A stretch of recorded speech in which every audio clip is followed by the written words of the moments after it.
Mudra, sentez-vous libre, laissez venir à vous une attitude dans vos mains. Les mains, c'est important. Donc, on a aussi des habitudes. Moi, je fais souvent le Chin Mudra. Et je vais rappeler au passage une des significations du Chin Mudra. Chin Mudra, on l'appelle aussi le Jnana Mudra. Alors, il y en a qui disent que c'est parce qu'on oriente les doigts d'une certaine façon. C'est quand le pouce et l'index sont joints. Et le pouce représente le Paramatman, l'âme universelle. L'index, le Jivatman, l'ego, l'âme individuelle. Ego au sens neutre du terme, notre personnalité. Donc on peut prendre ce Chin Mudra. Et Chin Mudra, ça vient de Chitta, le mental, la mémoire. Pareil, là aussi, il y a des significations de ces mots qui sont multiples. Mental, mémoire, déjà, pour nous, c'est différent. Et pourtant, Chitta, c'est la partie du mental qui emmagasine les informations, qui choisit de retenir certaines choses, comme les vasanas peut-être. Et donc, on a le dos droit, sans tension. Le coccyx et le sommet du crâne sont alignés. Le menton légèrement baissé, pas trop non plus. Une posture quand même assez naturelle. Le menton parfois parallèle au sol. Les épaules un peu en arrière au départ et puis ensuite on les laisse descendre. Et les bras ne sont pas tendus pour ne pas tirer trop sur les épaules, donc les coudes souples.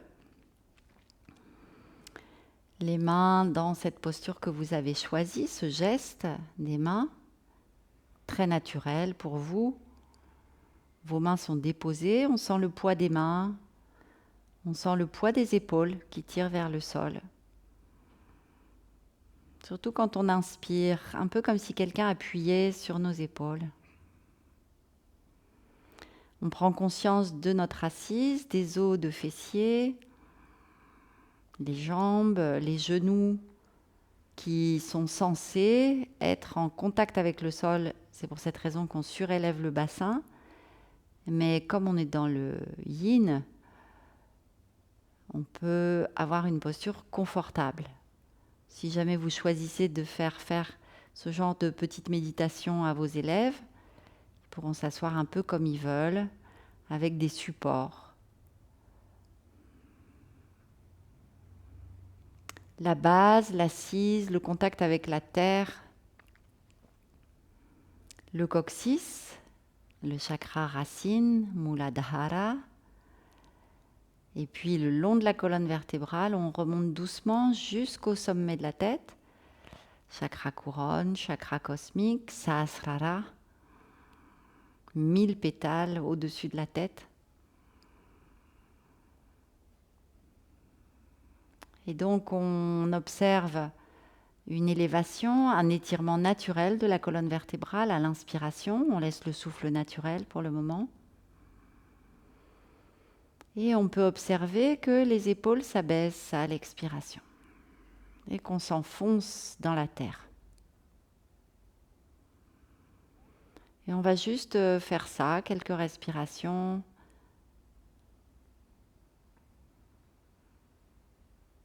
En faisant monter le souffle et en le faisant descendre, comme notre posture monte et descend. Entre ciel et terre, comme un appel, comme un oiseau qui veut s'envoler vers l'espace. On cherche la connaissance à l'inspiration qui porte bien son nom. Et à l'expiration, on comprend que cette connaissance dépend de notre enracinement ici-bas, dans cette terre. On expire, on revient dans notre assise. Et petit à petit, on va installer Ujjayi, la respiration freinée, qu'on entend un peu. On resserre l'arrière-gorge ou au niveau des sinus derrière le nez. Un Ujjayi très fin, comme un fil qui part de la terre, puis dans le plancher pelvien, qui monte dans la colonne. On va dire que c'est dans le canal de la Sushumna. jusqu'au sommet du crâne, jusqu'au Sahasrara Chakra qui s'ouvre comme une fleur de lotus à 1000 pétales. Et à l'expiration, les pétales se referment et on redescend vers la terre. On laisse s'étirer les racines dans la terre, plus ou moins profondément, jusqu'au bout de l'expiration. Et à l'inspire, on réabsorbe le prana vers notre corps.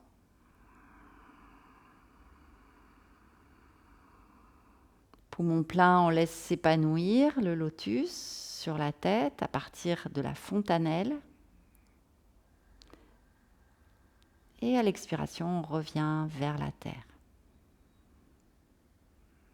Le lotus se referme.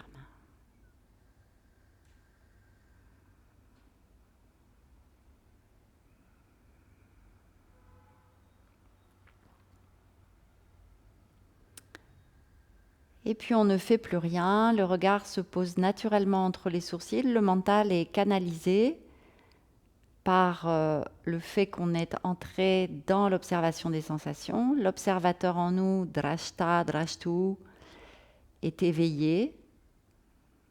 On peut sentir ce qui se passe dans les mains, dans les jambes, dans le dos.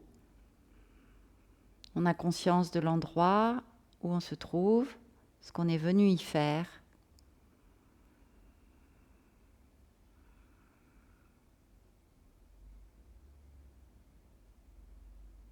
Conscience des participantes, d'être là, tout ensemble.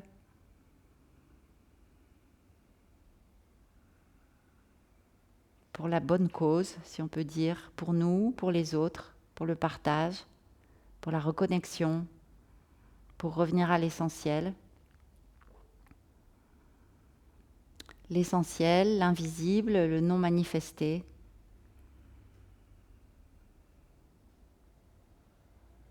Et avec le Om, on va s'unir dans cette vibration, inspirer profondément, on va chanter Om 3 fois.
Et puis, vous allez pouvoir descendre éventuellement de votre support.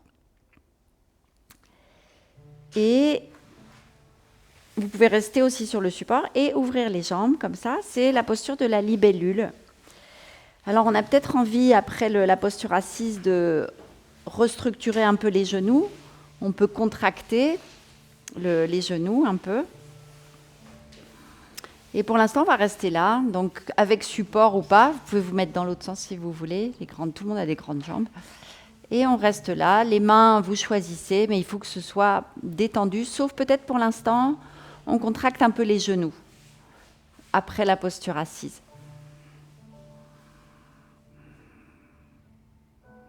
Et on ressent cette dynamique yang dans les jambes.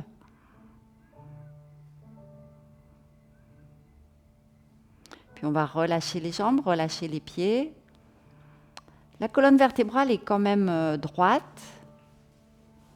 Il n'y a aucune tension et l'ouverture de vos jambes est à 80% de vos possibilités.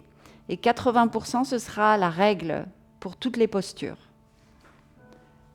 Rien à voir avec tous les autres yogas, on ne va jamais à 100%. Sinon, on passe en zone rouge et on peut se faire mal. Et vous savez probablement qu'on peut se faire mal sans bouger. Là, on va prendre conscience de cette posture, de la libellule. La posture de la libellule, c'est un archétype. Il y a 7 archétypes dans le Yin Yoga. Et donc, différentes postures qui s'articulent autour de cet archétype des jambes ouvertes.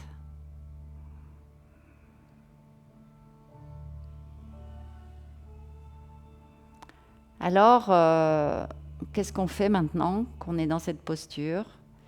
Si vous ne sentez rien vraiment à l'intérieur des cuisses, vous ouvrez un petit peu plus. Si vous ne sentez rien dans le dos, vous étirez un peu plus.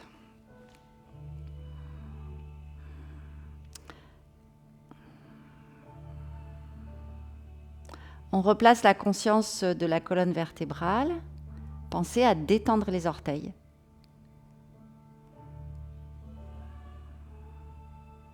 Continuez à pomper l'énergie de la terre, si je peux dire, à inspirer du coccyx vers le sommet du crâne. Et expirez comme une pluie de prana dans tout votre corps et vers vos jambes, vers vos pieds. Observez comment sont vos orteils. Essayez de placer vos épaules bien au-dessus des hanches, pas trop en avant.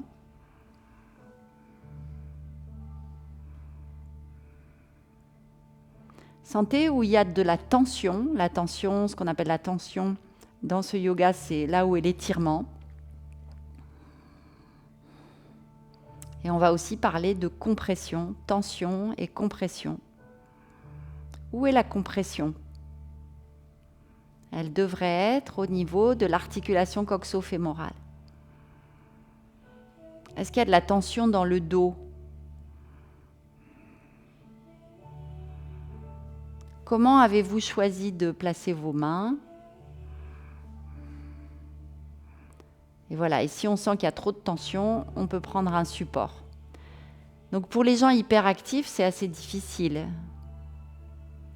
Pour les gens qui ont l'habitude de la méditation, c'est un peu plus simple.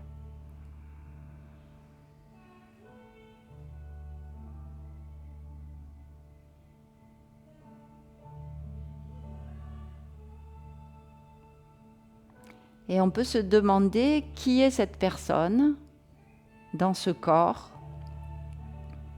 Qui suis-je ?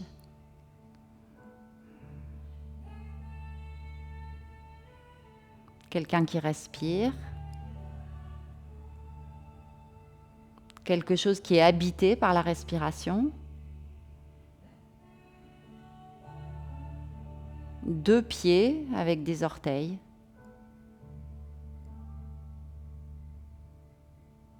Des chevilles. Des mollets, des tibias. Des genoux et des cuisses, un bassin. Quelle est la sensation dans les os de fessiers ?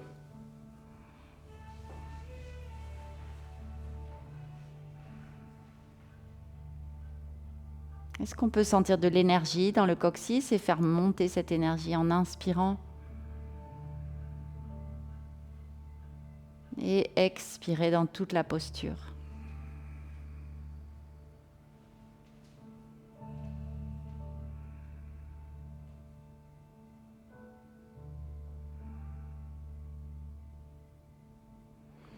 Et puis on va glisser les mains vers l'avant. Alors c'est là que les accessoires vont peut-être être utiles. Si vous êtes déjà bien souple, et la souplesse, on verra que c'est aussi anatomique, hein, il y a les os. On peut poser la tête sur une brique. On peut poser la tête sur un zafu et une brique. Et s'il y a vraiment des raideurs, je vais vous le montrer quand même pour les... Nathalie, ça va. Nathalie, donc c'est une histoire d'anatomie. Hein. Tu vas monter avec un bolster, peut-être ? Sinon, j'allais chercher une brique. Ouais. Non, c'est mieux. Toi, tu es souple en avant ? Ça dépend du moment.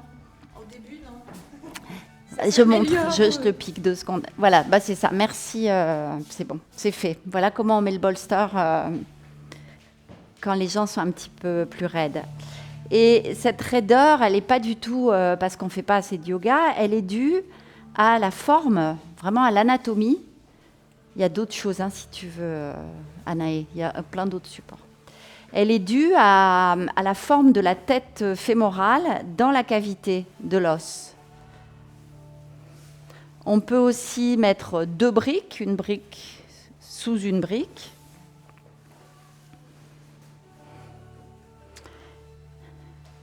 Et là, vous devez être bien, vous vous posez, chacune sa posture. Vous pouvez laisser les mains s'ouvrir.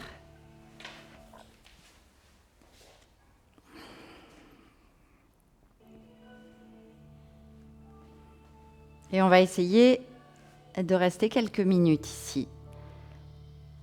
La posture à 80% de vos possibilités, pas plus. On peut tourner la tête sur un côté si on préfère au bout d'un moment.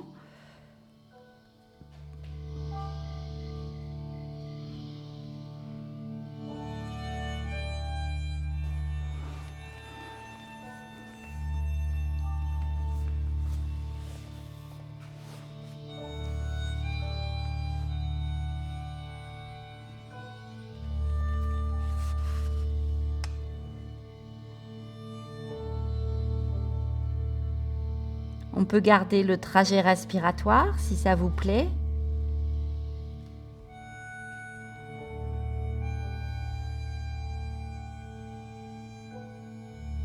On peut scanner le corps,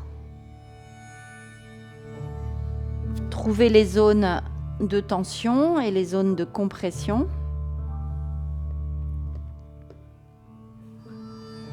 On peut trouver la zone cible. La zone cible, là, ce sont les hanches.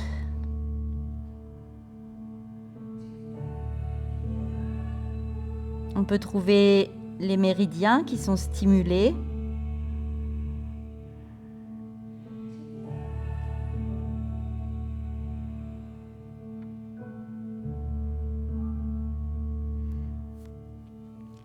Et même si la posture s'assouplit, si on pourrait descendre un peu plus bas, on choisit d'accepter de rester dans la posture. Il y a vraiment une notion de tenue de la posture qui est importante.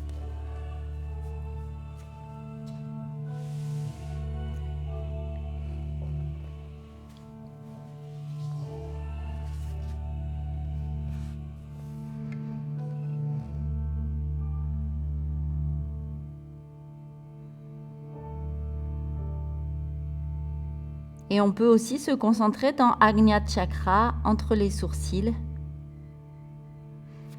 notre œil intérieur.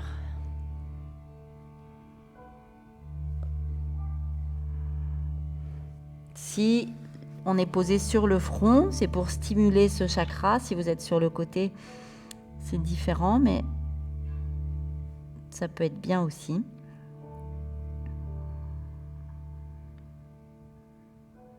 On entre dans l'espace intérieur.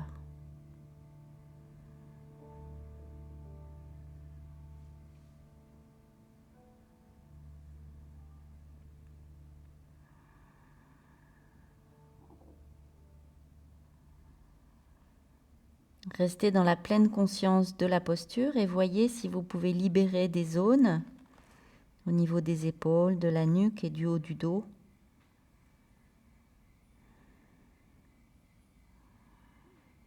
Observez ce qui se passe dans les hanches, dans le bas du dos, à l'arrière des cuisses.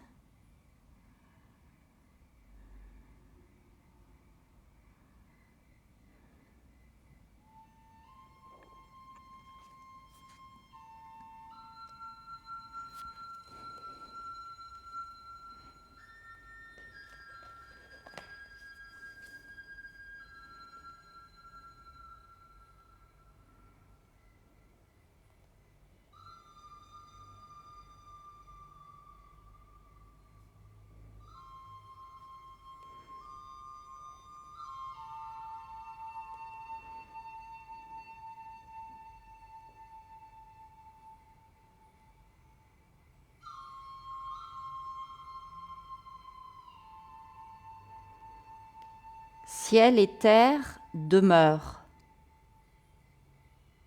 Pourquoi durent-ils?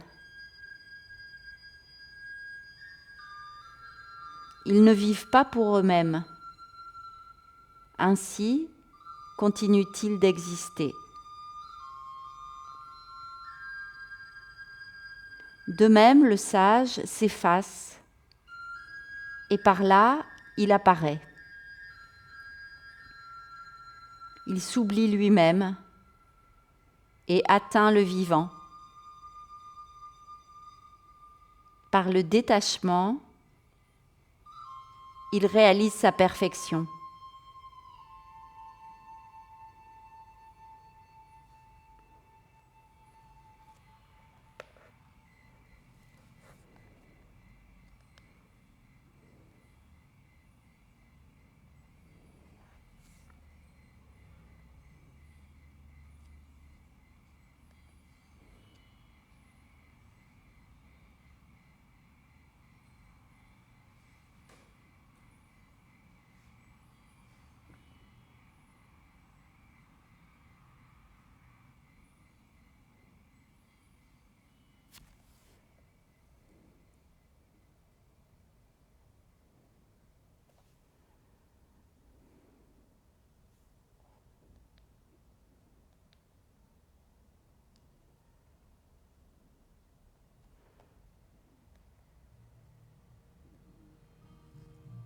Tout doucement, on va se redresser.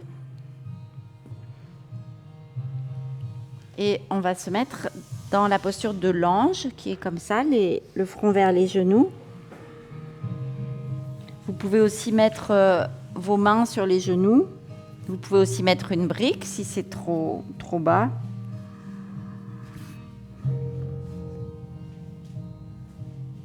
Et dans cette posture, on observe ce qui s'est passé dans le bas du dos, à l'intérieur des cuisses.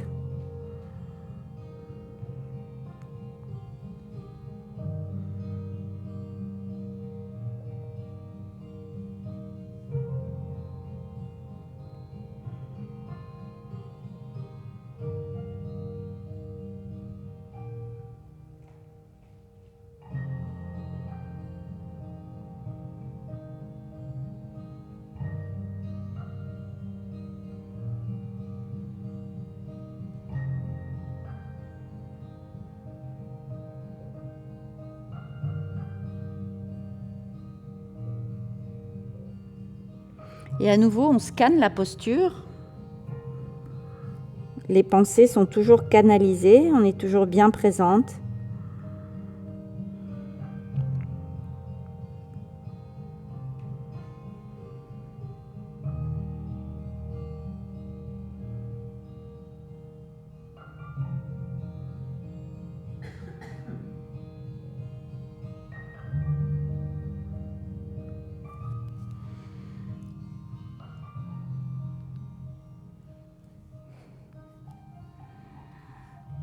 Et puis au ralenti, on va se redresser et on va passer la jambe droite sous la jambe gauche et la jambe gauche au-dessus de la jambe droite. Donc c'est les jambes de la tête de vache. Alors ça, on le fait presque jamais dans les cours parce que très peu de gens peuvent faire ça. Donc on peut mettre une brique ici par exemple. Il y en a qui vont être comme ça. Vous pouvez la pratiquer comme ça si c'est facile pour vous. Et à nouveau, on va descendre.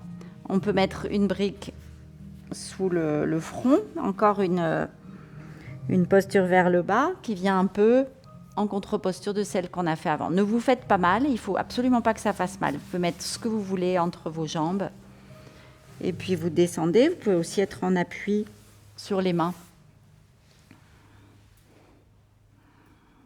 Justement, c'est un bon test. Et alors aussi, c'est un bon exercice pour l'ego, parce qu'on a envie de faire ça très bien. Et ça ne marche pas forcément.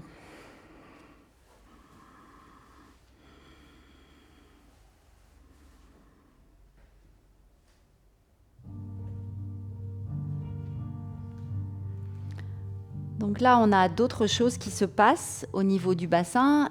Et vous voyez que ce n'est pas forcément la même chose pour tout le monde. Enfin, vous ne voyez pas, mais tout le monde n'a pas la même configuration des jambes.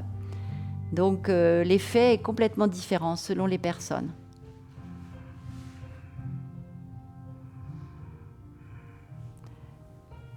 Observez votre sensation à vous, dans les hanches, là où ça tire. Et si vous avez mal, n'hésitez pas à bouger. Essayez de relâcher un peu les mains, de relâcher un peu la nuque. Et toutes ces postures de flexion vers l'avant pour le yoga sont des postures bhakti, dévotionnelles. Dévotionnelles envers nous-mêmes, nos profondeurs, notre quête.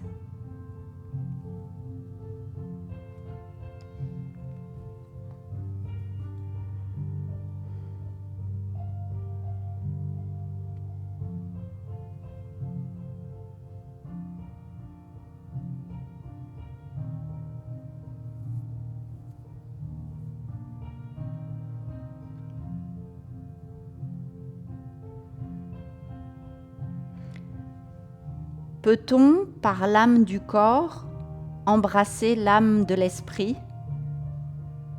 et concevoir l'unité ?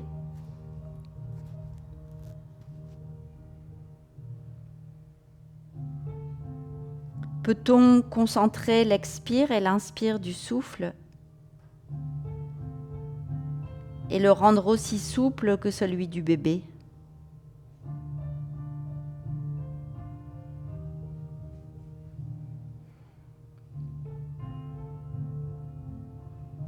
Peut-on purifier le miroir secret jusqu'à le rendre le regard pur ?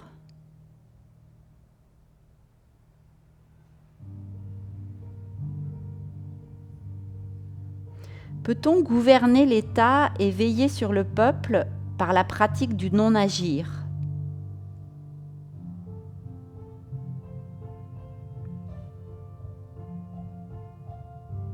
Lorsque les portes du vide s'ouvrent et se ferment,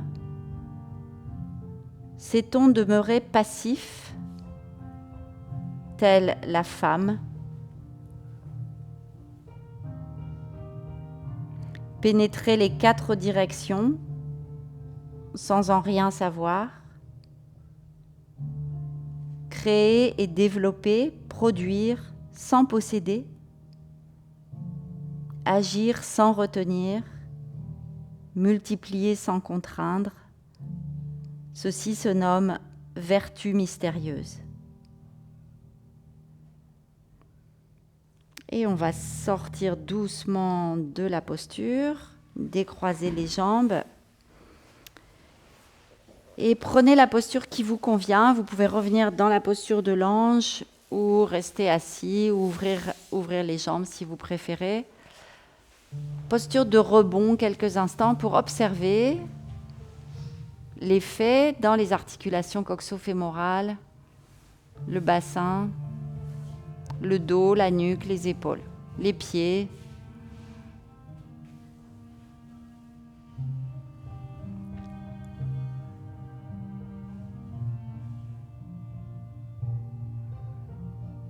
Chaque posture va permettre de ramener de l'hydratation dans les tissus, dans les fascias.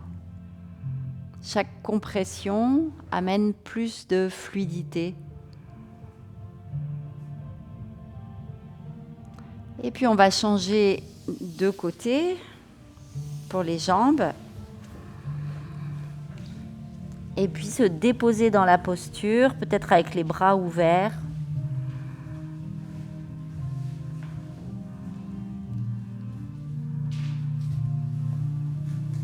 « 80%, n'oubliez pas.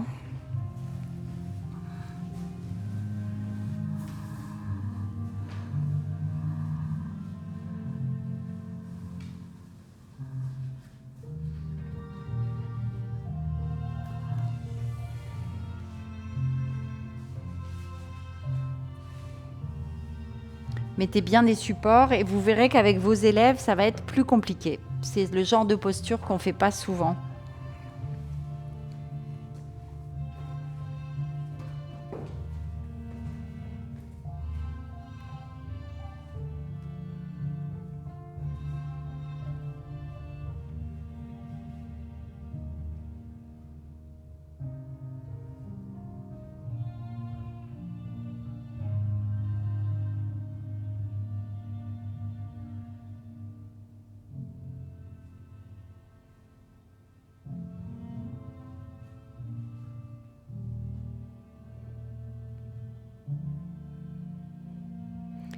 Faveur et disgrâce sont des événements saisissants. Élévation et dommage sont perçus par le corps. Que signifie faveur et disgrâce sont des événements saisissants? Faveur qui arrive surprend. Faveur qui se retire surprend. Tel est le sens de faveur et disgrâce sont des événements saisissants. Que signifie élévation et dommage sont perçus par le corps? Le dommage éprouve mon être. Le dommage n'éprouve pas le non-être. À celui qui estime le monde au prix de sa personne, on peut remettre le monde. À celui qui gouverne le monde comme sa personne, on peut confier le monde.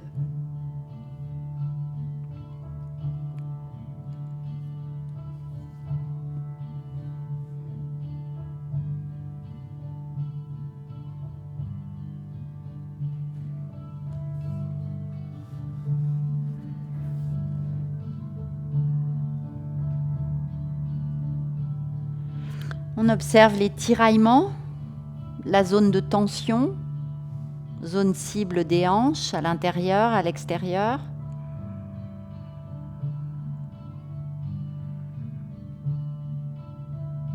On observe la zone de compression dans l'articulation coxo-fémorale.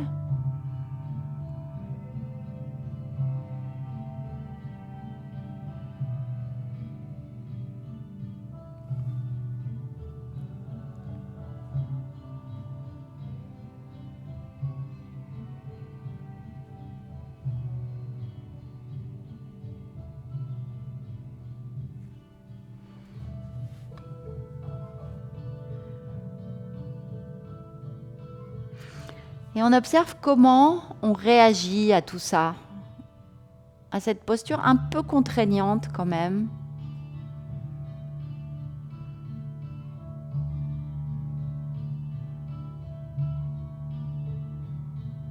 Comment on accepte?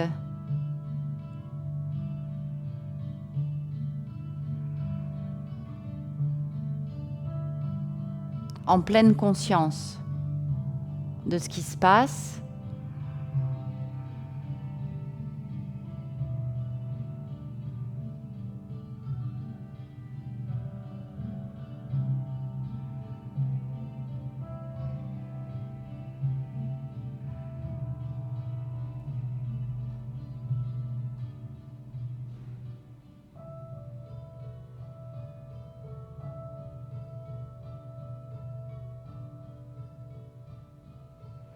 Et au ralenti, peut-être avec les yeux fermés, si vous pouvez, on va sortir de cette posture pour venir se poser sur le tapis dans Shavasana, avec les jambes quand même ouvertes, au moins la largeur du tapis.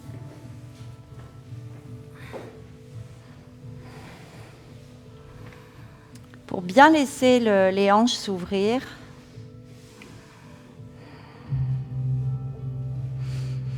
Vous sentez l'appui du sacrum sur le tapis.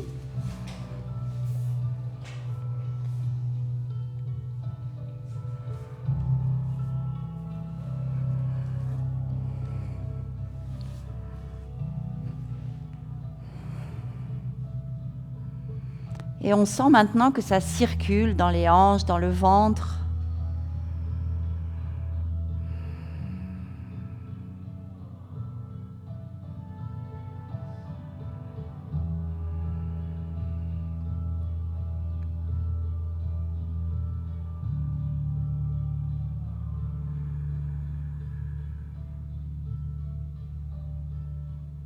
Prenez bien conscience de vos points d'appui, les talons, les mollets, les fessiers, le dos, les mains, les bras, la tête.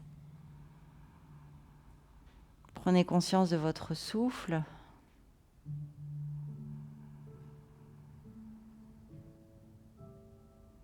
Prenez conscience de votre être profond.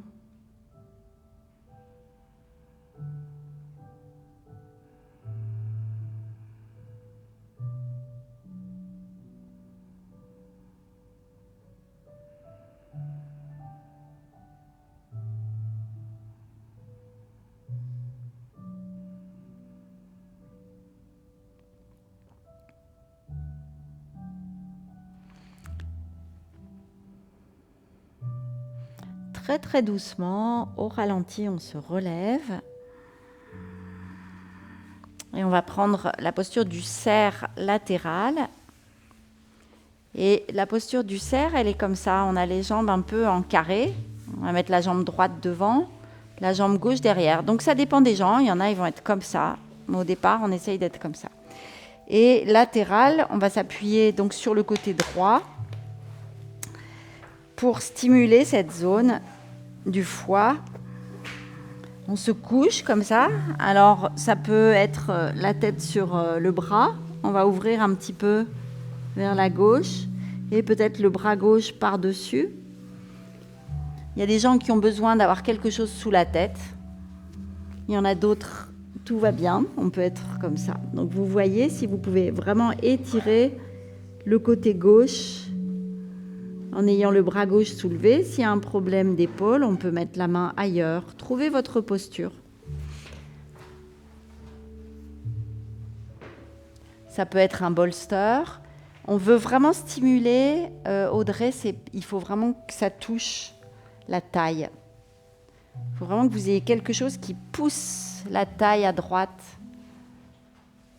Il faut qu'il y ait une compression au niveau de la taille. Voilà, c'est ça. Entre le ventre et les côtes.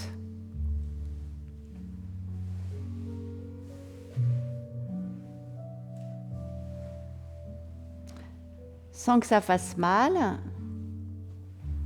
La main gauche peut être aussi devant.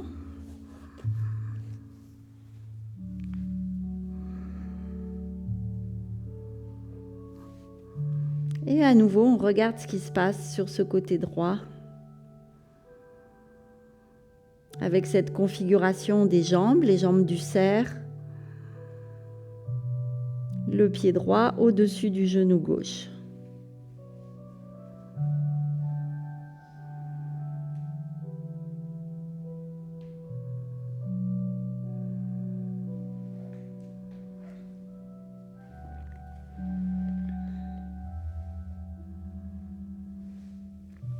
On étire tout le côté gauche. Et c'est le souffle qui vient stimuler ce côté gauche.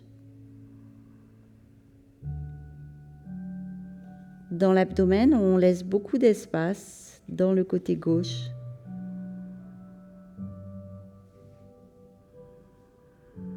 Et on comprime le côté droit.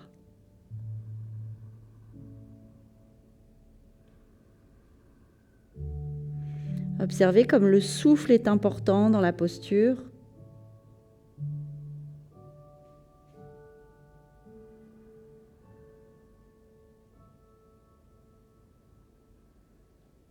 Et on se concentre un peu sur le foie et la vésicule biliaire à droite, qu'on vient purifier à chaque respiration.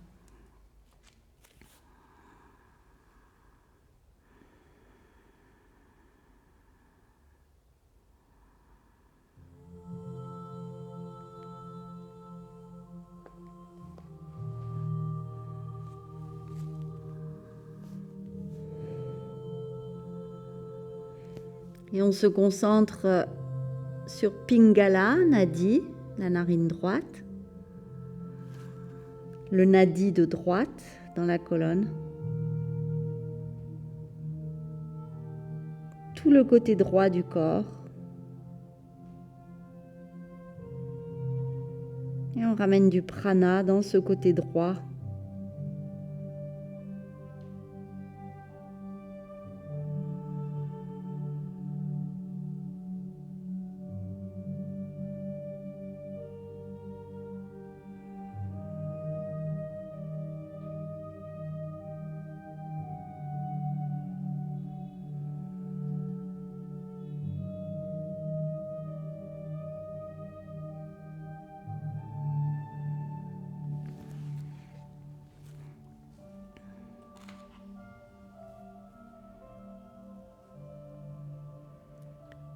Ce que l'on ne peut voir est appelé invisible. Ce que l'on ne peut entendre est appelé inaudible. Ce que l'on ne peut toucher est appelé imperceptible. 3 éléments indéchiffrables qui se confondent en un seul.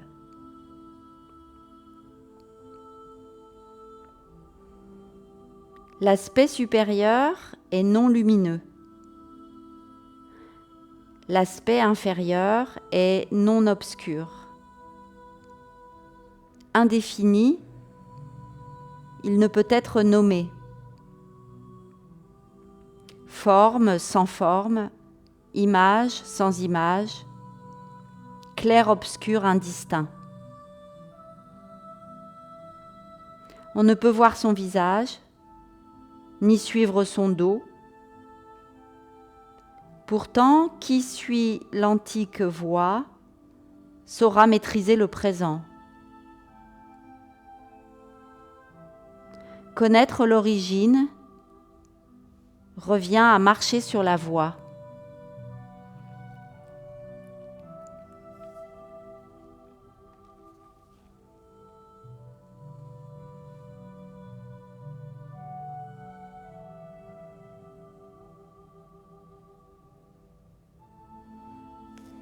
Et puis très très doucement, on va commencer à repasser sur le dos avec un minimum de mouvement et peut-être les yeux fermés si vous pouvez.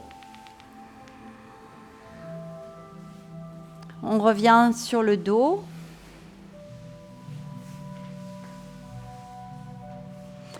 Et on ressent ce qui s'est passé à droite et comment ça se passe à gauche.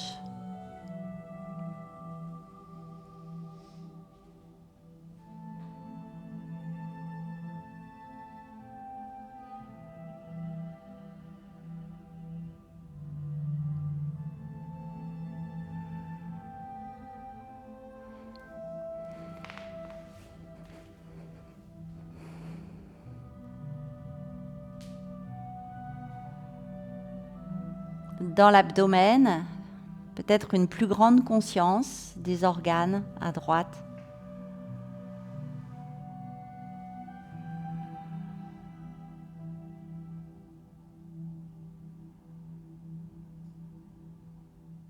Dans les narines.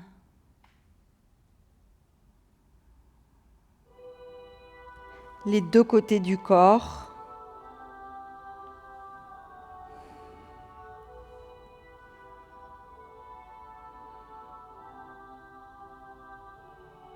La colonne vertébrale.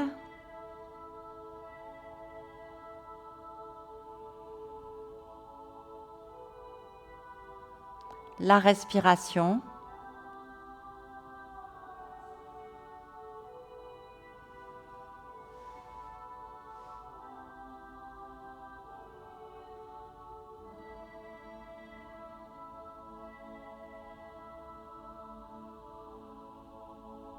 L'arrière du corps.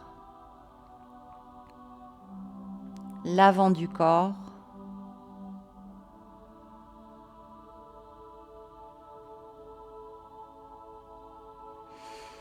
Et on prend conscience du côté gauche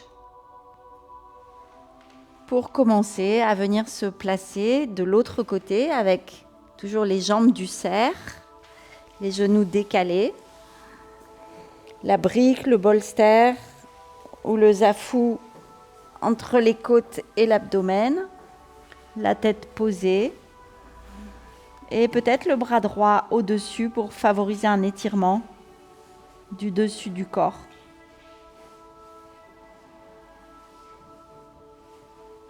Et on va pouvoir étirer maintenant le côté droit et comprimer le côté gauche.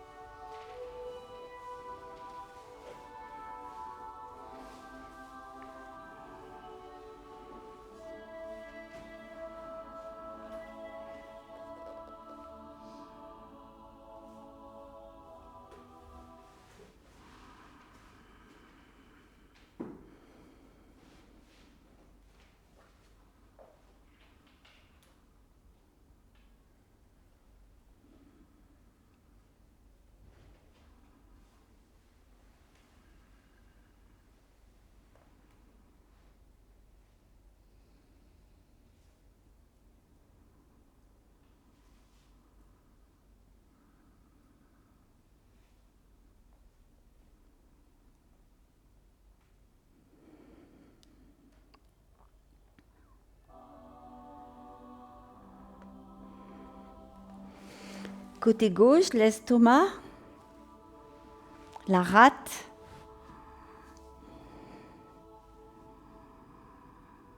le cœur,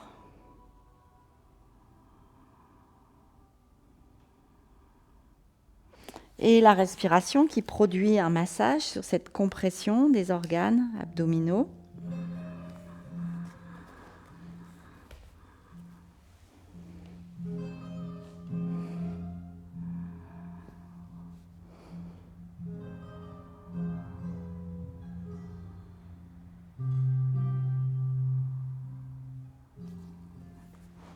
Ici, le placement est le vôtre à nouveau.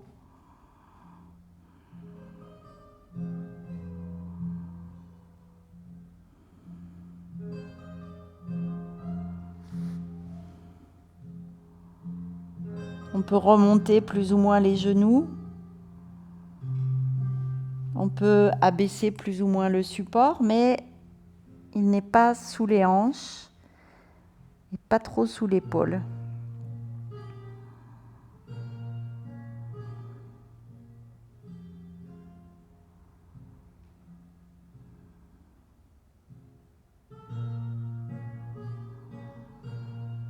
Ida Nadi, le canal de gauche, la lune.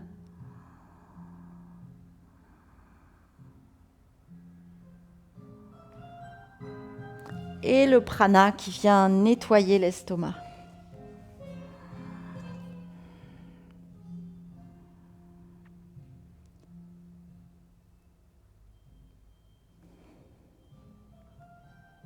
En union subtile avec les forces invisibles, les sages de l'Antiquité étaient si mystérieusement profonds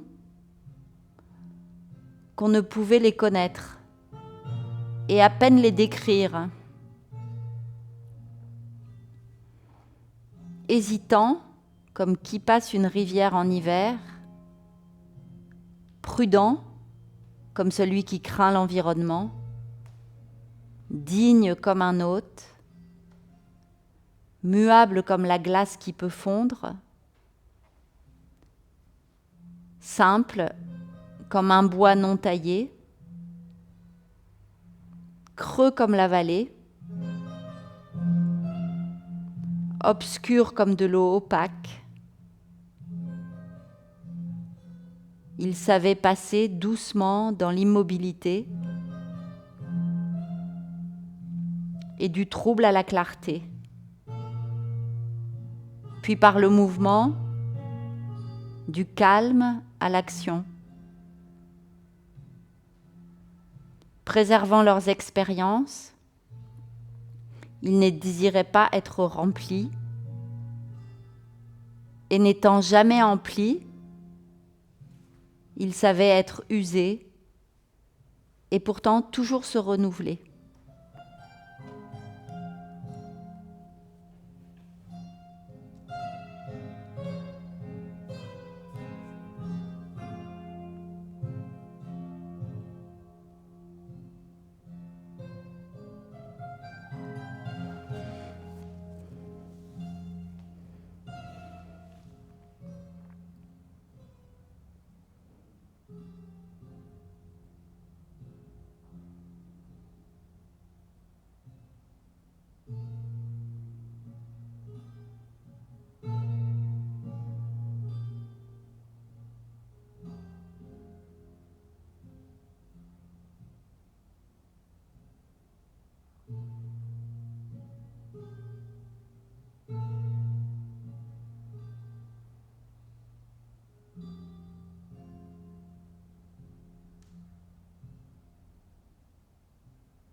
Et puis avec lenteur, on revient sur le dos.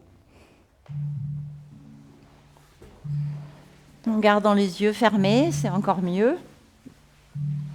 On ouvre les pieds, les bras et on observe ce qui s'est passé à gauche.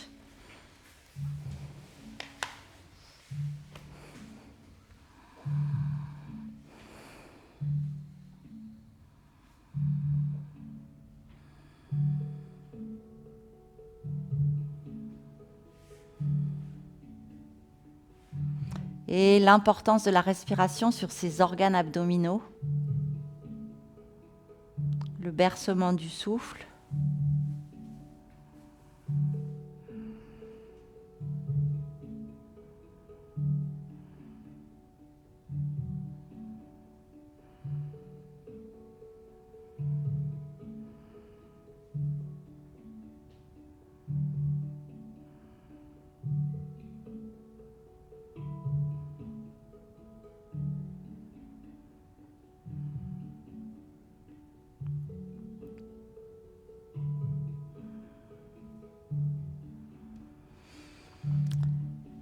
Et puis très simplement, on va amener un genou et puis l'autre vers la poitrine et les mains croisées sur les genoux ou une main sur chaque genou.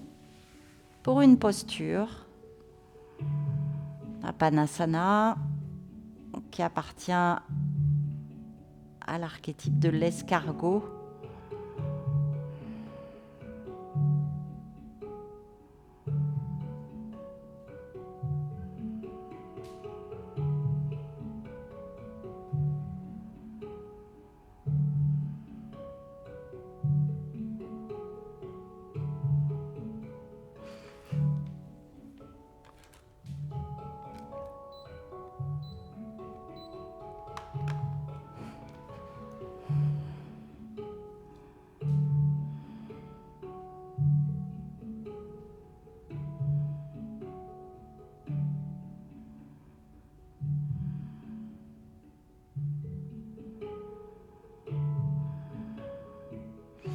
On va attraper l'arrière de la jambe droite, le mollet ou la cuisse, tranquille, hein, et allonger doucement la jambe gauche sur le sol.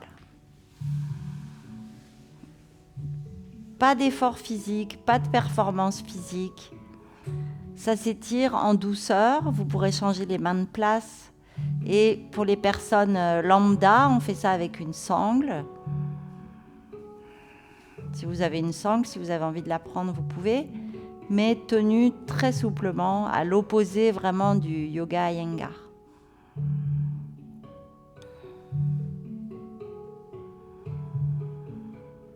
Le pied droit dans l'espace. La jambe droite dans l'espace. Tout le côté droit du corps. La narine droite.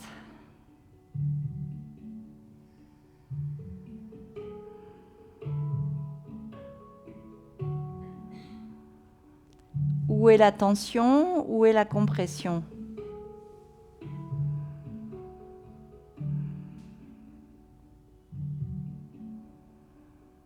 Est-ce qu'on peut relâcher un peu les doigts?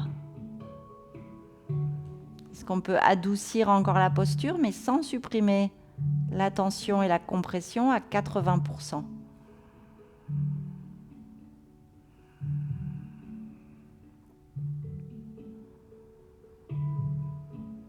Et on peut inspirer dans tout le côté droit de l'espace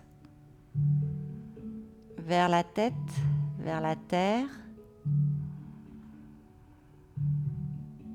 de l'akasha vers Prithvi, la terre.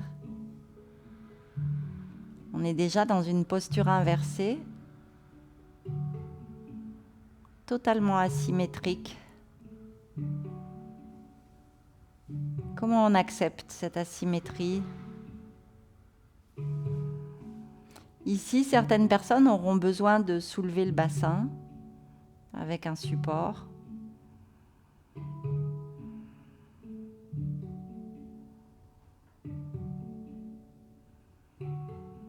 Respiration dans le côté droit. À l'inspire et expiration dans le côté gauche.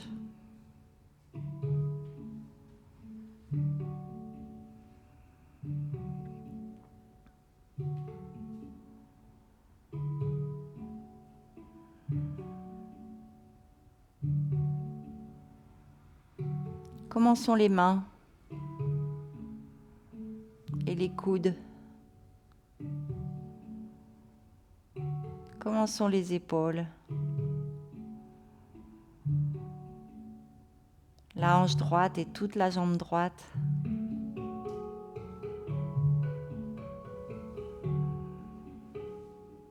Et tout le visage à droite.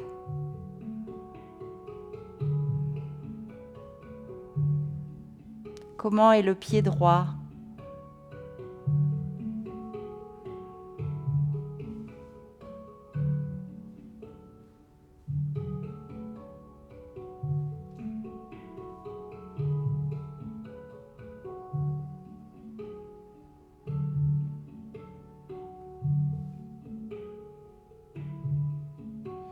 Comment ça va dans le bas du dos?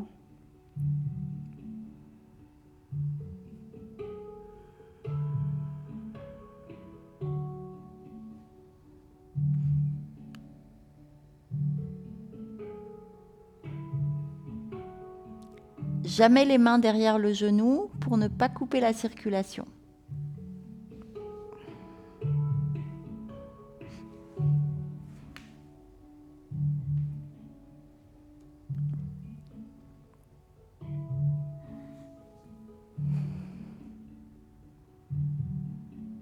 On va replier doucement cette jambe et replacer la main sur les genoux, sur le genou droit.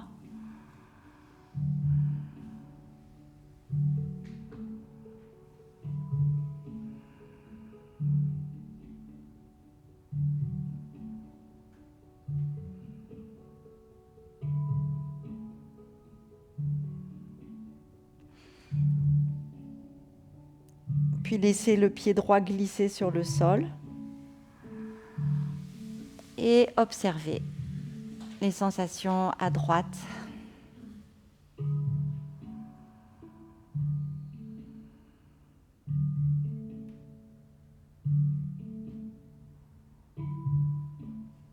Comment est l'énergie à droite? Est-ce que vous avez l'impression que ça circule, que ça pétille, que ça crépite? Est-ce qu'on a activé quelque chose?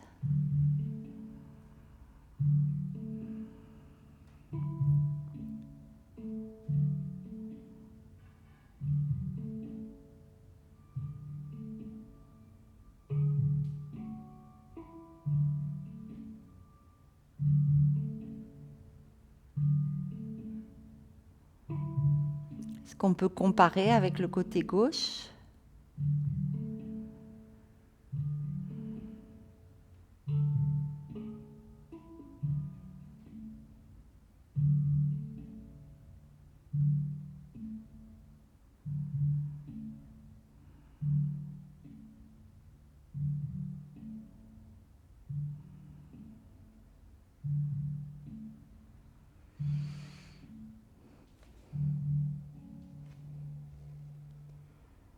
Et on va pouvoir faire la même chose de l'autre côté.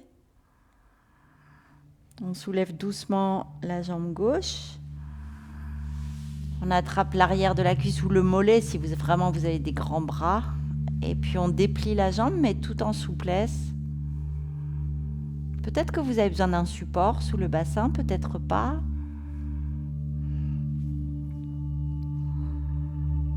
Et on laisse faire. Vraiment le yin, le pied droit est relâché.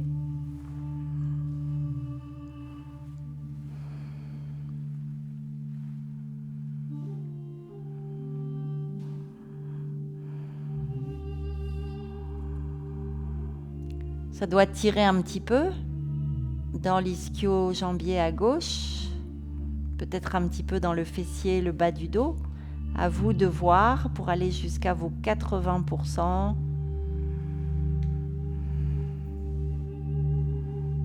Un peu de tension.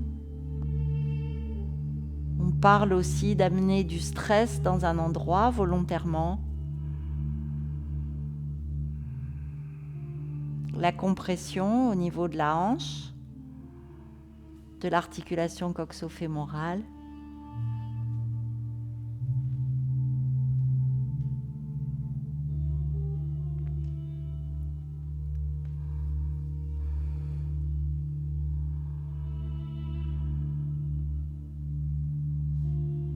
Le pied gauche dans l'espace.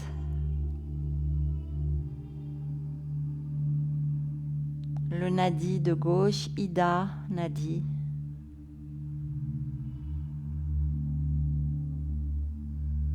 la respiration dans le côté gauche.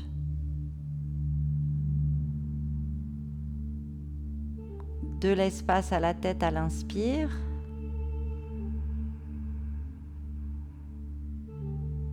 De la tête aux pieds à l'expire. De l'autre côté. Inspire gauche, expire droite.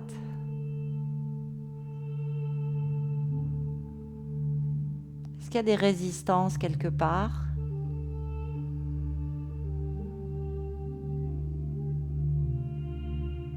Est-ce qu'on peut amener encore plus de fluidité dans les épaules, dans les bras, dans les mains ?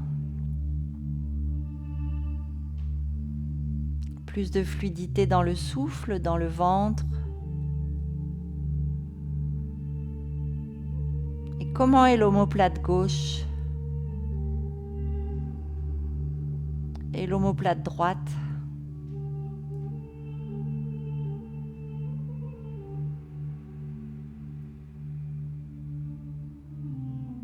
Comment est le visage ?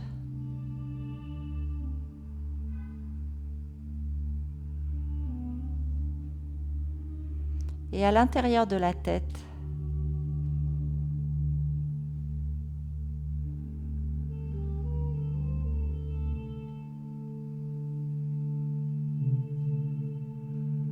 le pied droit, la cheville droite,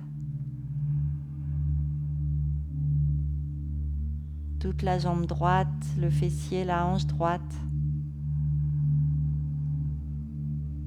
le haut du corps à droite,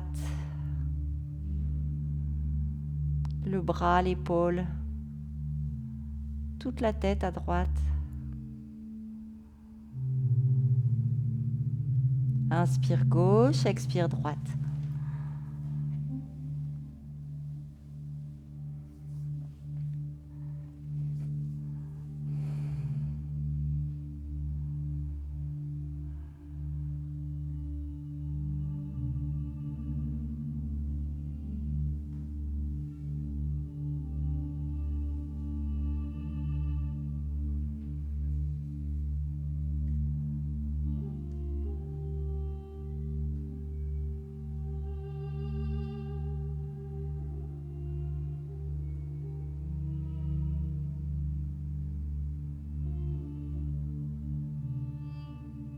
Est-ce qu'on peut comparer les deux hanches ?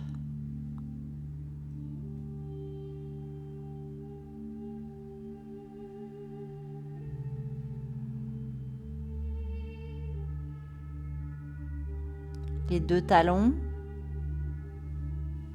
les deux genoux, les deux épaules. Et comment sont placés les deux bras et les deux mains ? Les doigts.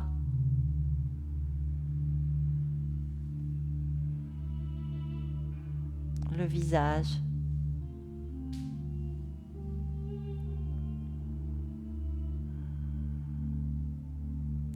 Où est-ce que ça tire ?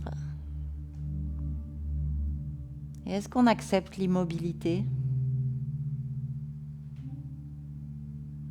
Ou est-ce qu'il y a des choses qui sortent ?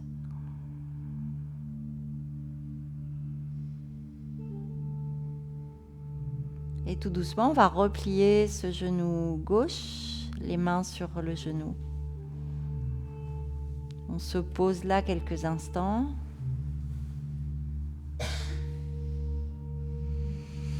Et vous pourrez allonger la jambe gauche et observer le rebond dans ce côté gauche. Installez-vous bien.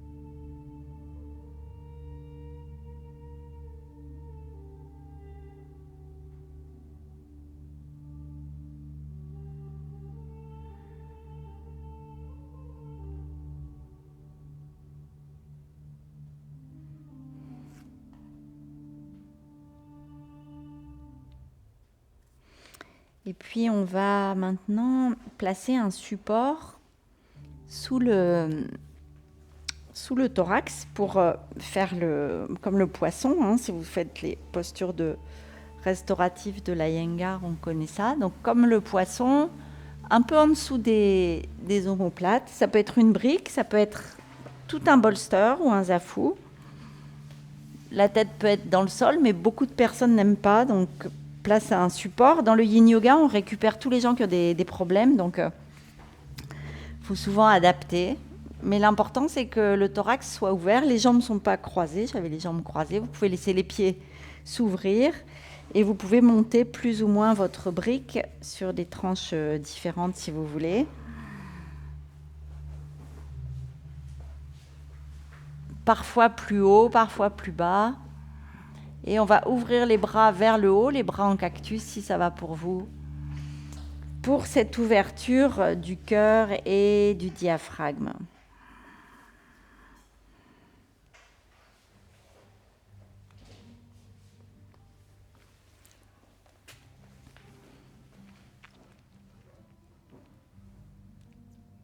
De la même façon, il y a des personnes qui ne peuvent pas ouvrir les épaules comme ça. Des supports partout, donc vous verrez, c'est pas toujours facile, il y a pas mal d'improvisation. On verra les variations au maximum, mais parfois, il faut innover.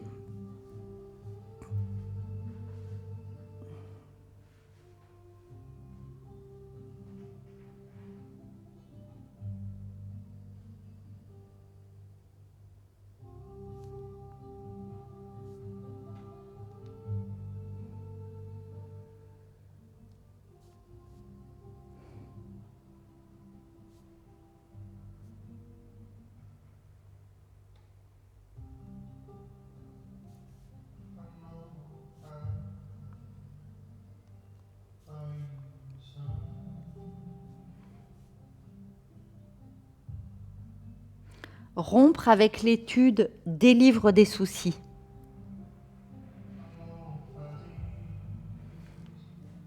Quelle différence existe entre affirmation et approximation? Quelle distance existe entre ce que l'on juge bon ou mauvais?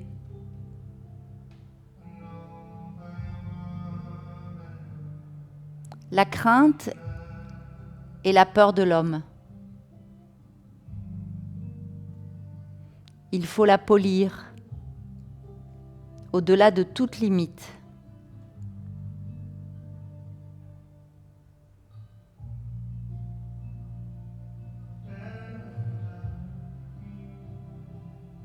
Les gens du peuple rient.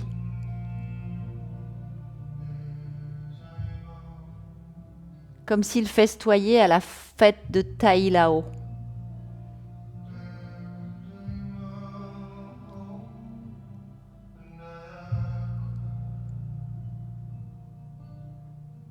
Ou comme s'ils grimpaient aux terrasses du printemps.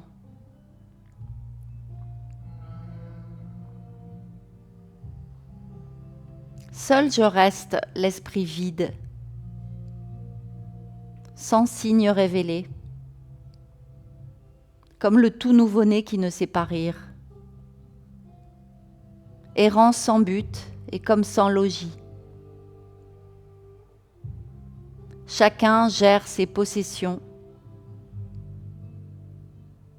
Seul je parais démuni de tout. Les gens du peuple savent tout. Seul, je parais ignorant. Les gens du peuple sont affairés. Seul, je parais calme. Mon esprit est changeant comme la mer.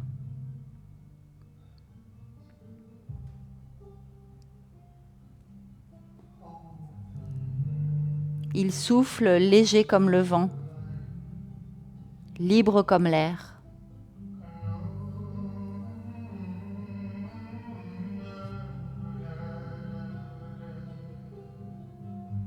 Chacun suit ses résolutions.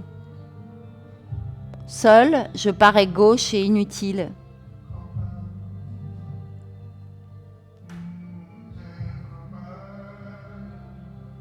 Seul, je diffère des autres et respecte la mère nourricière.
On observe les sensations,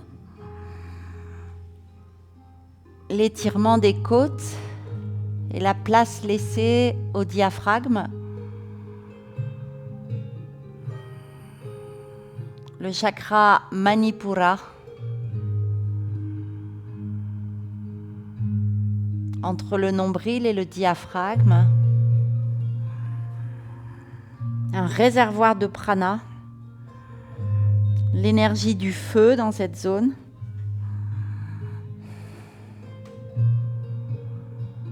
Le feu digestif, Agni, le feu purificateur,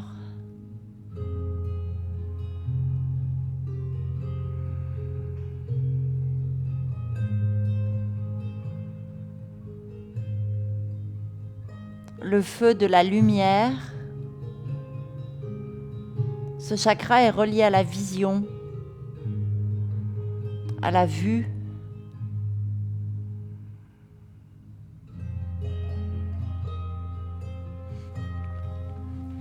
Le feu de la création,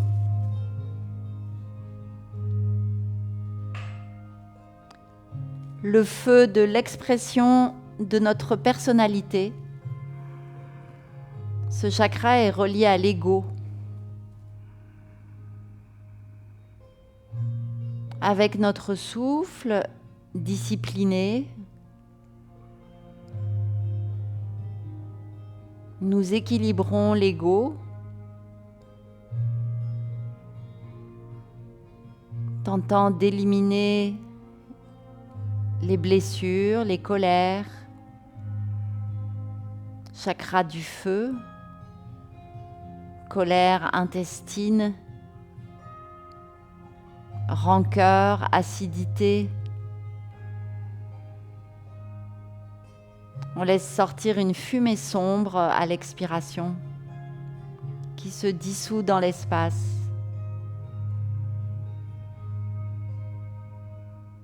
On active un feu discipliné dans l'abdomen,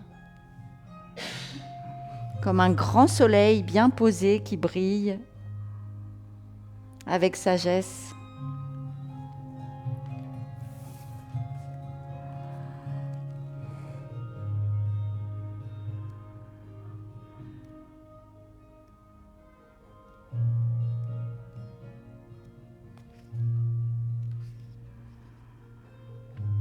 L'espoir est comme le soleil ascendant qui éclaire un nouveau jour.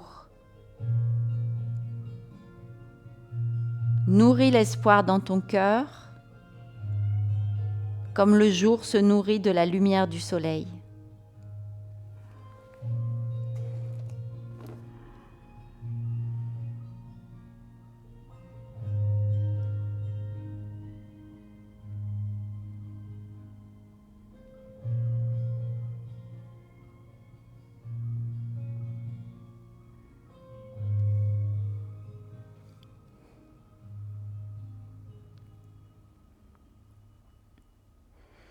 Et on va doucement replier les genoux, toujours très très lentement. Et puis basculer sur le côté droit en laissant le support de côté. Arrondir le dos, se coucher dans une posture fétale et sentir le rebond dans le dos.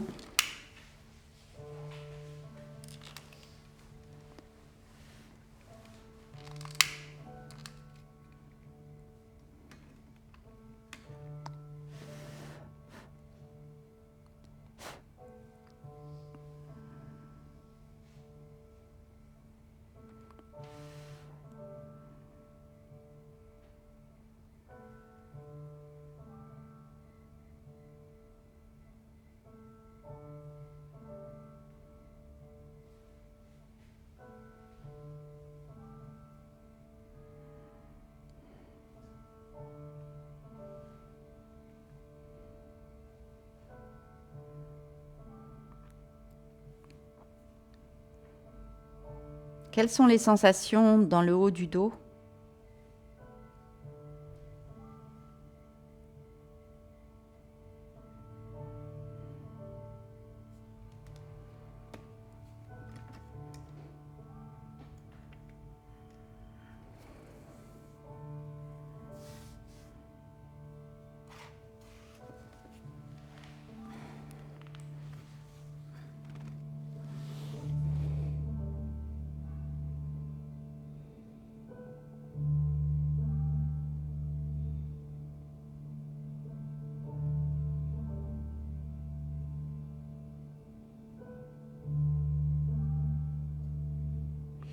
Et puis de là, on va remonter un peu le genou droit vers la tête. On va faire une torsion. On va tirer un petit peu la jambe gauche vers l'arrière, venir sur le dos. Peut-être qu'il faut un support sous le genou gauche pour cette torsion. Peut-être qu'on veut mettre quelque chose comme ça. Et puis on tourne le buste vers la gauche, les bras vers le haut, c'est pas mal, ou sur le côté. Installez-vous confortablement dans cette torsion. Il ne faut pas qu'il y ait trop de pression au niveau du genou gauche, donc un support est bienvenu. Vous ferez attention aux personnes qui veulent jamais de support et qui se font mal.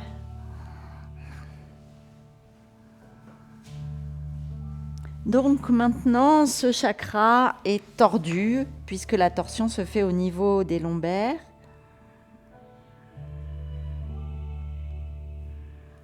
Il est un peu comprimé.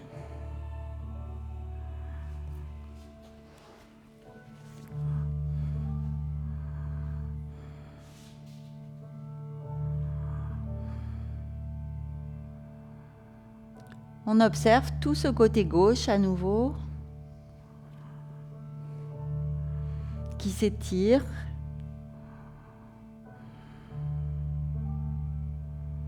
On observe comment ça respire à gauche maintenant dans les organes.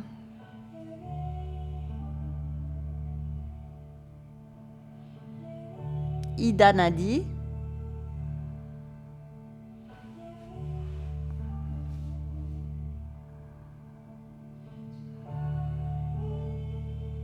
Où est-ce qu'il y a une compression? Est-ce que c'est dans les lombaires ou dans les hanches? Qu'est-ce qui se passe dans les épaules?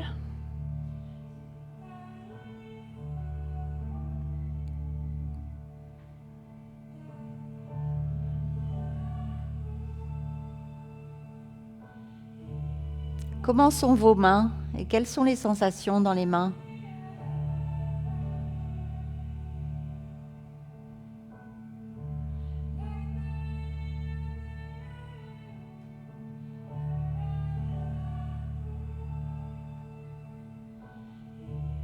dans les pieds, dans les jambes, dans les hanches.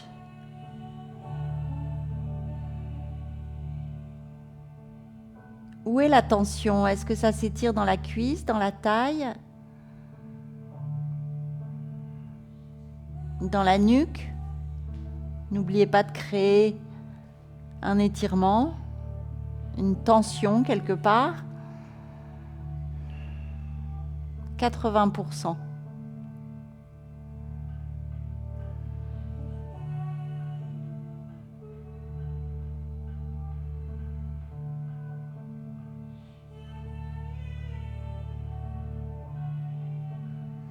Et quelles sont les sensations à droite? Dans la main et le bras droit. L'omoplate, la taille, la hanche, la cuisse, le genou, la cheville, le talon, le pied droit. Même la nuque à droite, l'oreille droite, le visage à droite.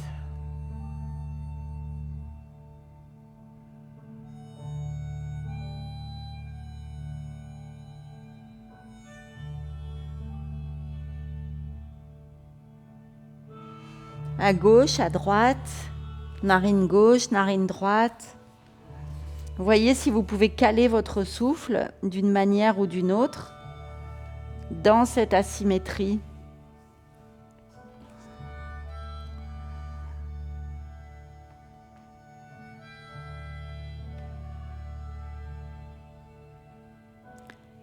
La symbolique de la torsion, c'est l'adaptation aux situations tordues de la vie, paradoxale.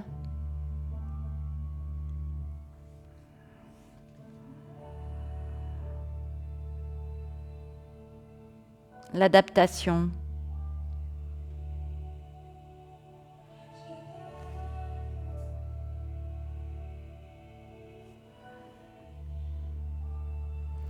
Le lierre tenace persiste même dans les conditions les plus dures. Devient aussi résilient, résiste aux tempêtes de la vie et prospère.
Observez, remarquez, ressentez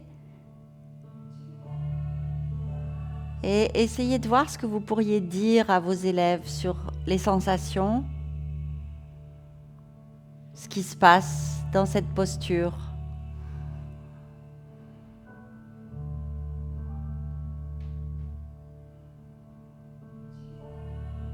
Qu'est-ce que vous diriez ?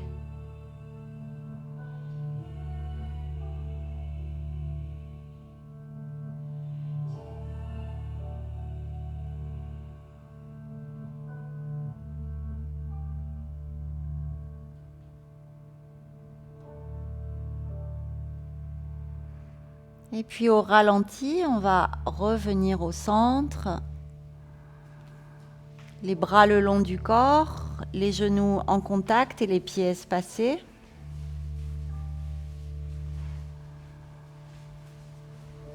Et on observe le rebond, les sensations, en scannant le corps, pied droit, pied gauche, hanche droite, hanche gauche, bas du dos à droite, bas du dos à gauche, haut du dos à droite, haut du dos à gauche, les deux bras, la nuque et la tête. Et puis on va ramener les genoux vers la poitrine, les mains croisées sur les genoux pour réaligner la colonne vertébrale, le coccyx et l'appui de la tête complètement alignés, les deux épaules alignées, les deux hanches, les deux genoux, les deux pieds, symétriques. Le regard entre les sourcils dans Ajna Chakra. On apprécie cet alignement, ce retour.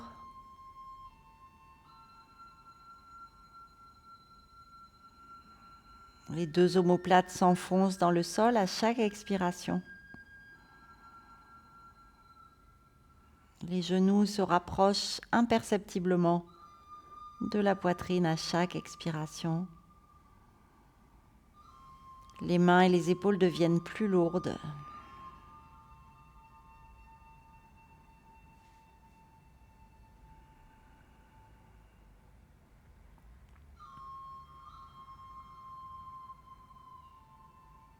Comment est le mental ?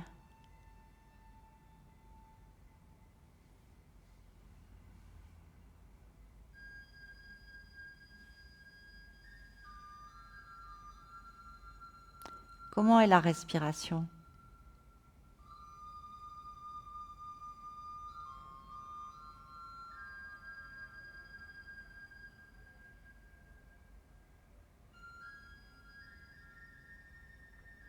Comment est le bas du dos et le haut du dos ?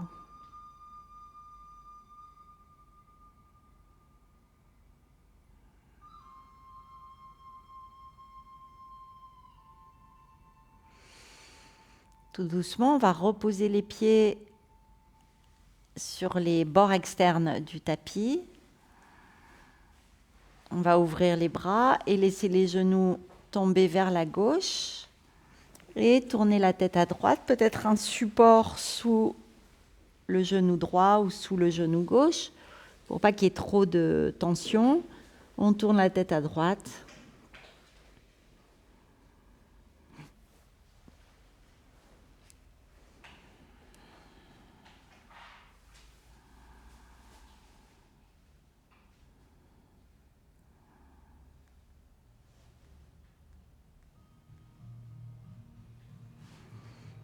Et on reprend notre observation. Toutes les sensations à droite avec la narine droite.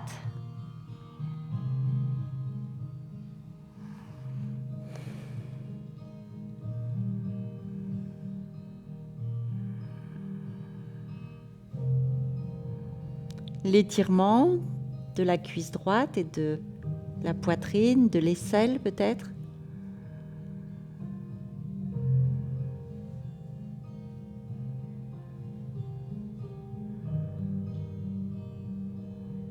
Et on laisse aller la posture dans le sol. Les bras, les mains, les appuis, lourds dans le sol. L'appui de la tête, l'appui des omoplates, des épaules, des bras, des mains, plus lourd. La hanche gauche, la jambe gauche et les appuis à droite.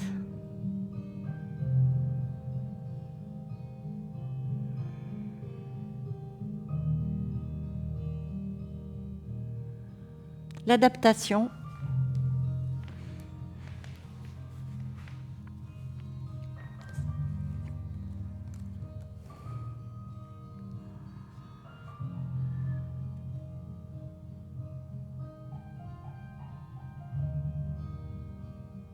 Le papillon ne vole pas, il danse. Fais de chaque mouvement une danse, chaque pas un acte de grâce et de joie.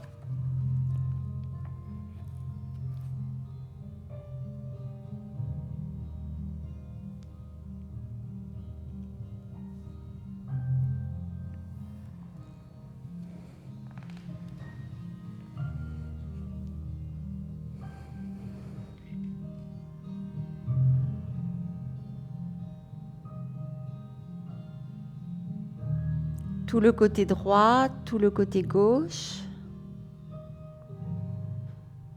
Où est la compression? Où est la tension? Où est le souffle?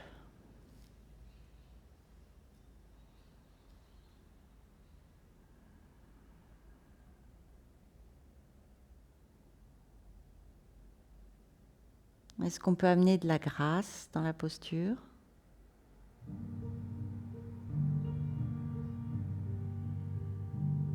De la douceur pour le corps?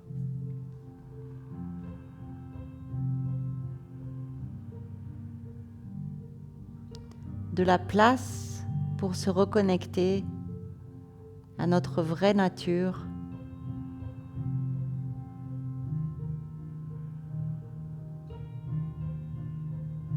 De la place pour l'écoute intérieure? De la place pour le souffle?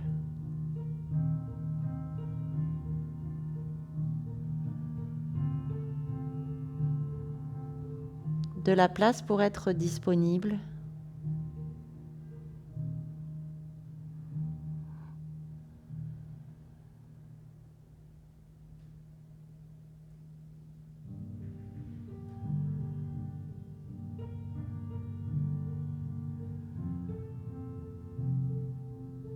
De la place pour soi?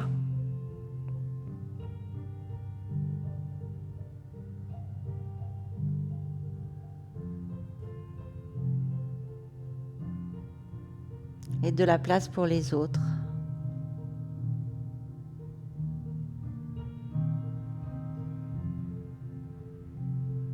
De la place pour s'unir à toute la création?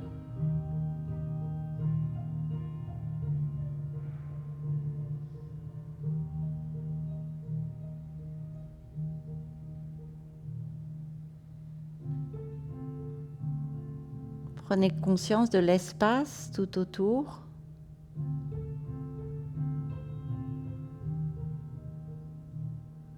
Vers le bas, vers le haut. L'espace akasha vers la droite, vers la gauche.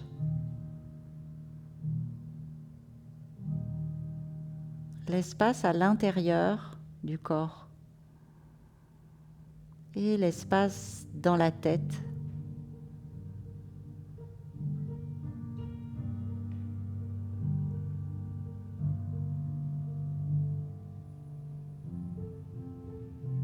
Voyez l'espace, sentez l'espace, respirez l'espace. L'espace dans le cœur.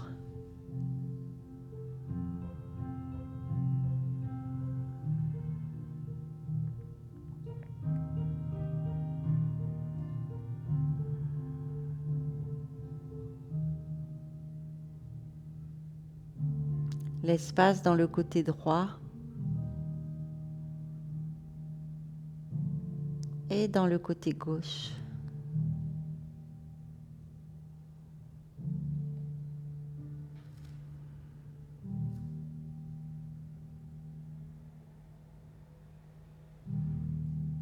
Et très lentement, on va ramener les genoux au centre, les deux genoux l'un contre l'autre. Les pieds espacés, on ouvre les mains. Et on observe comment bouge, ça bouge à l'intérieur du corps, ça se réadapte. Tous les liquides du corps se remettent à circuler.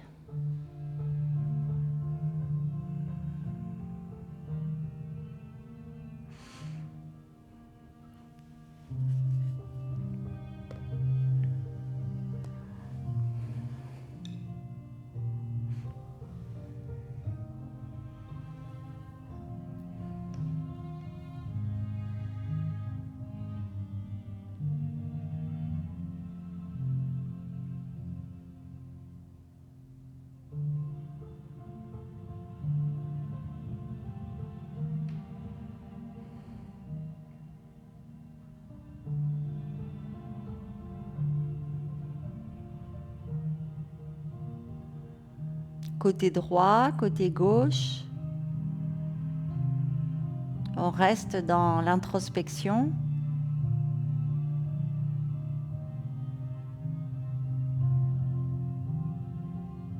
Qui suis-je? Que suis-je?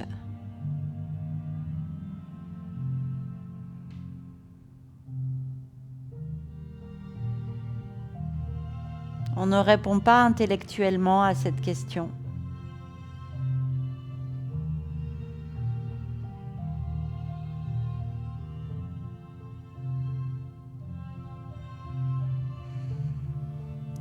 Et puis on va soulever le bassin pour faire la posture du pont, Setu Bandhasana. On place la brique au niveau du sacrum et un peu dans les lombaires. Vous pouvez la mettre sur la tranche la plus haute si vous aimez bien, ou plus bas. Il y a plusieurs niveaux, c'est ça qui est bien dans les briques. Et on privilégie les briques molles parce que les dures sont vraiment trop dures. Et puis les bras, vous faites comme vous voulez. Devant, derrière, sur les côtés. On peut quand même essayer d'aligner un peu les genoux, les mettre un peu parallèles, mais on a le droit de les ouvrir, d'ouvrir les pieds.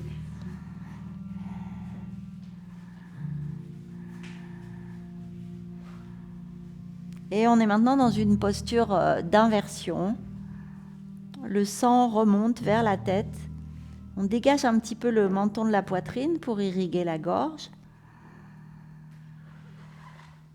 Et on va se concentrer dans le chakra de la gorge. Si c'est trop haut, vous descendrez à un moment.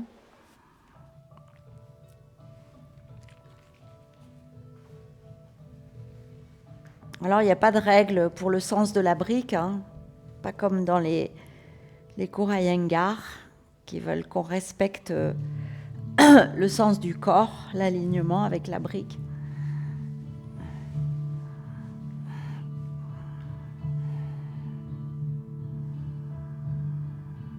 Chakra de la gorge, Vishuddha, notre expression orale.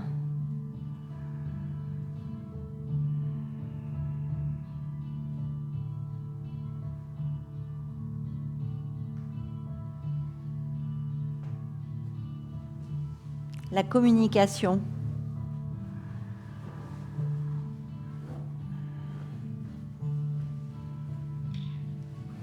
Comment ça se passe là-haut, au niveau de la thyroïde,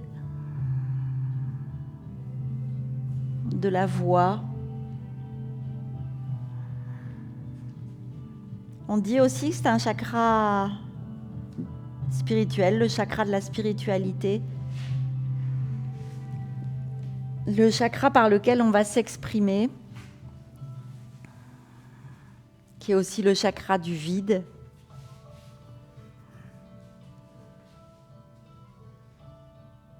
Situé entre le cœur et la tête. Est-ce que mes paroles viennent de la tête ou du cœur ou des deux? Est-ce qu'il y a des choses qui bloquent dans cette gorge?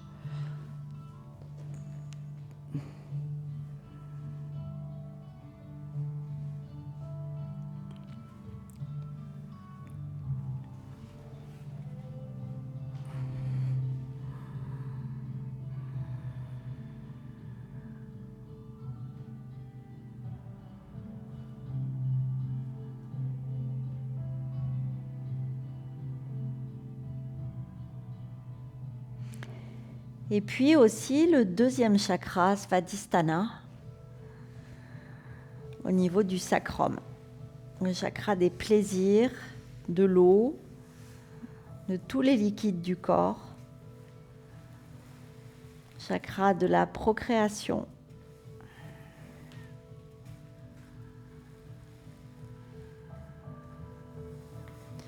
Et on va maintenant descendre un petit peu de notre piédestal pour pouvoir allonger les jambes, pour faire la posture du ponton, avec les pieds plus ou moins écartés et les bras qui peuvent monter vers l'arrière.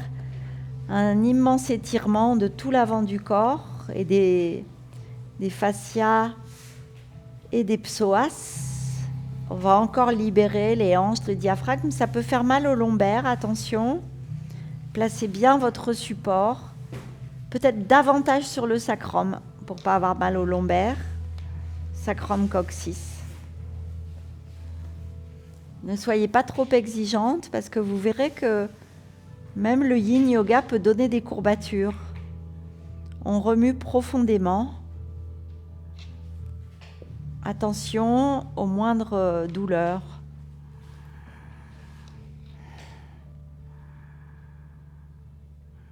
On laisse s'étirer l'avant des cuisses, tout l'avant du corps.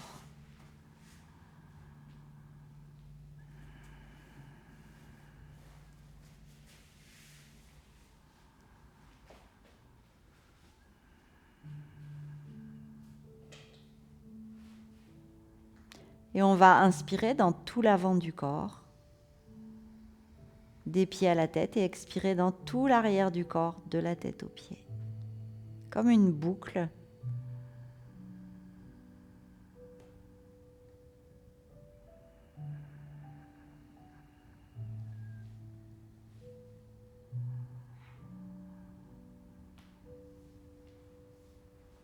On allonge le souffle plusieurs fois.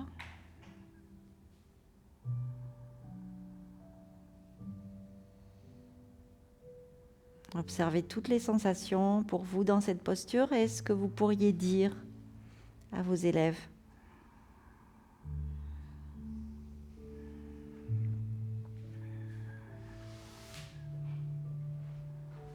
On a un étirement de tous les méridiens de l'avant du corps,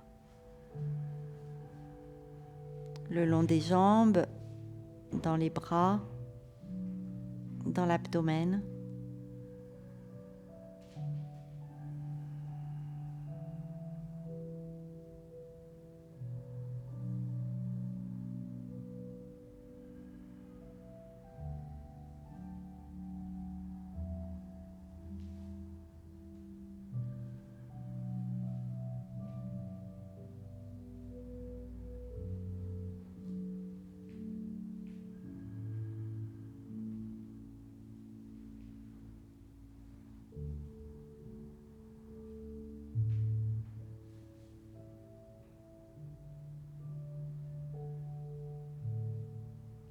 Vérifiez que vos pieds et vos jambes sont relâchés.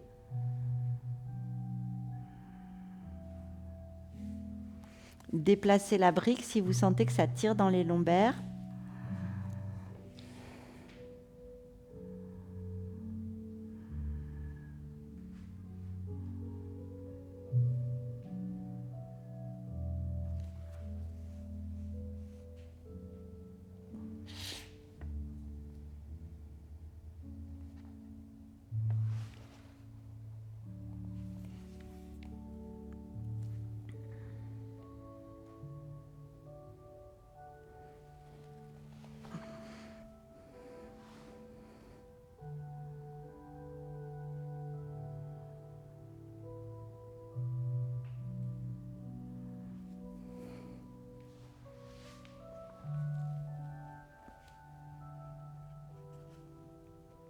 Et puis doucement, on va replier un genou après l'autre.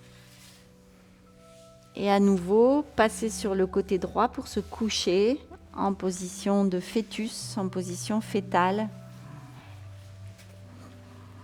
En arrondissant plus ou moins le bas du dos, selon vos besoins.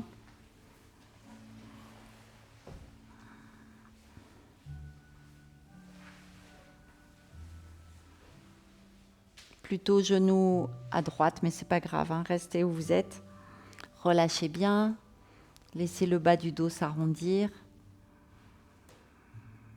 Décompressez au niveau des lombaires. Sentez bien tous vos appuis sur ce côté.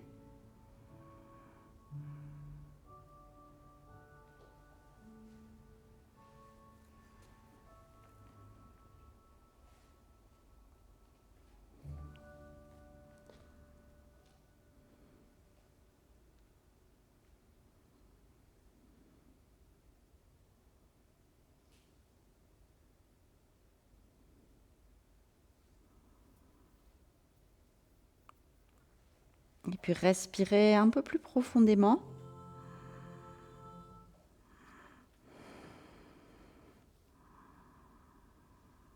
Reprenez conscience de tout votre corps, de la salle, des personnes autour.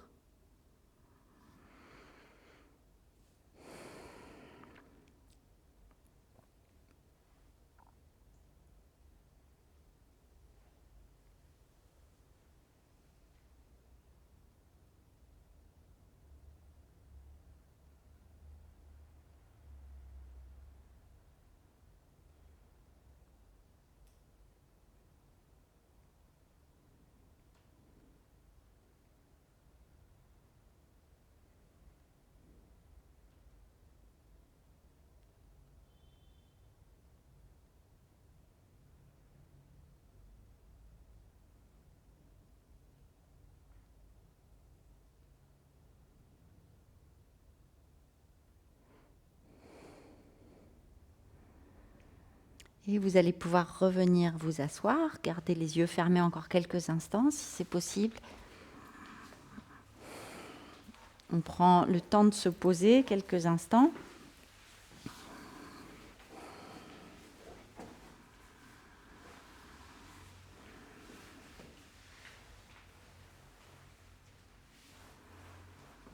On aligne bien le coccyx et le sommet du crâne.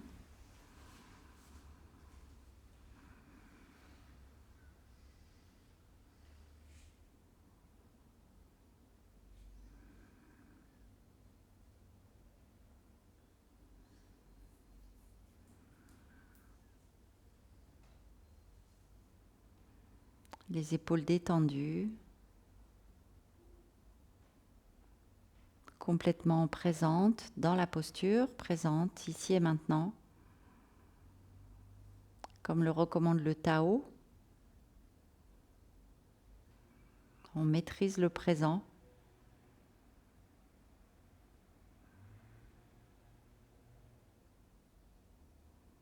Observez comment se déclenche le souffle, comment se prolonge l'inspiration, comment se déclenche l'expiration.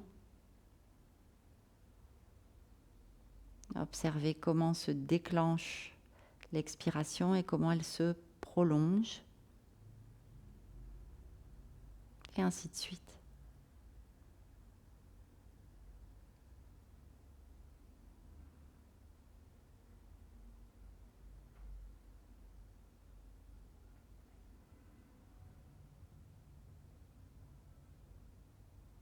Et observez où vous avez placé votre ressenti de cette respiration. Dans le nez, dans la tête, dans le ventre.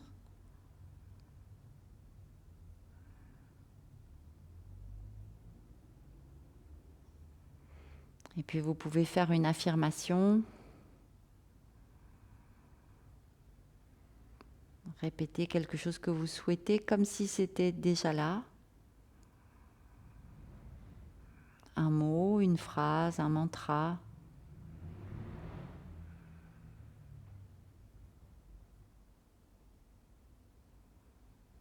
On va amener les mains jointes devant la poitrine et chanter Om 3 fois dans toute la posture. Inspirez profondément.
Merci beaucoup à toutes. Merci, merci, merci, merci.